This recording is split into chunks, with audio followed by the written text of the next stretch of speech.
講笑，頭先以為食花生，原來當歸堅刀斬。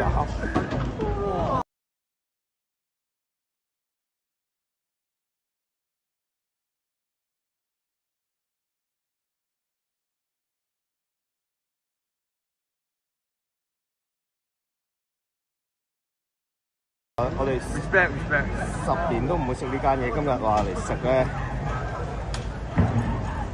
就有發生啲咁嘅事，所以嗰個店員定係咩啊？我好激動啊！聽到佢哋大嗌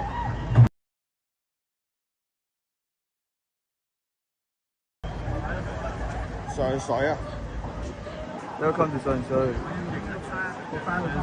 好多街坊隔離。啊！街坊有咩意見啊？好刺激啊！呢壇嘢，刺激係咯。